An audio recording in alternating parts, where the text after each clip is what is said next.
All right, let's talk Ningen Fushin.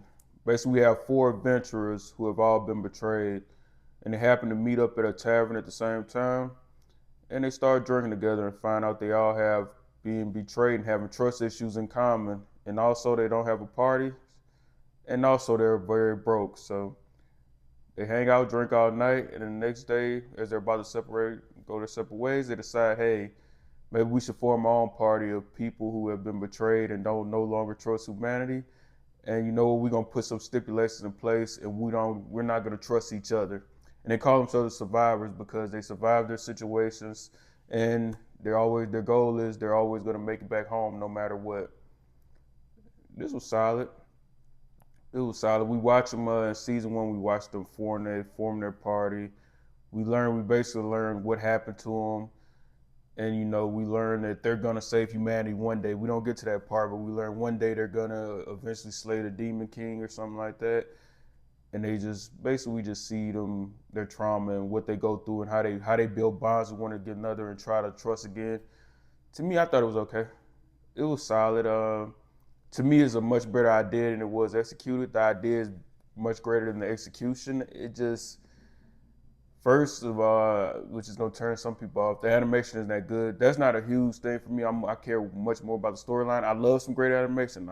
I'm a huge Solo Leveling fan, but I care more about the storyline and animation. But the animation isn't that good.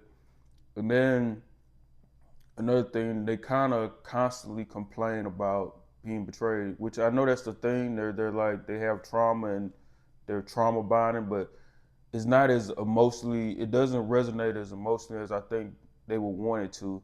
It's just like they spend like three or four. It's a 12 episode season, and like three or four different times they tell a story.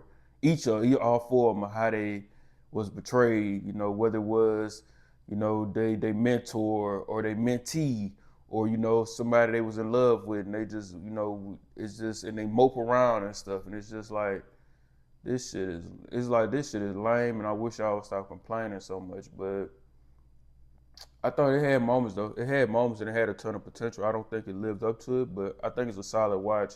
For example, I like the fact that each of them, because of the damage, the emotional damage they say they suffered, each of them have like their own coping mechanism and have their own way of self-medicating, have their own like addiction.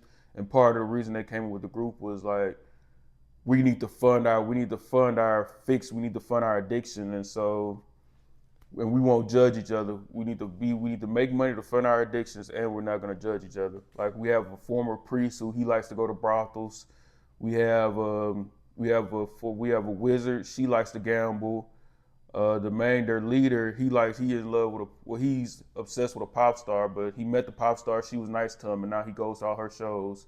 And then we have a dragon who all she does, she loves to eat, and it's solid. I think it had a ton of potential. I don't think it's getting a season two. I don't think it's even that popular. So I think they were trying to set it up for more seasons, but it's not even that popular. I don't think that's happening. But I think it's a solid watch.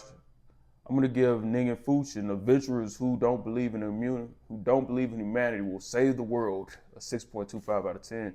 If you're interested, check it out and enjoy. It's another anime review from He Who Knows Nothing, Smartest Man in the World. Later.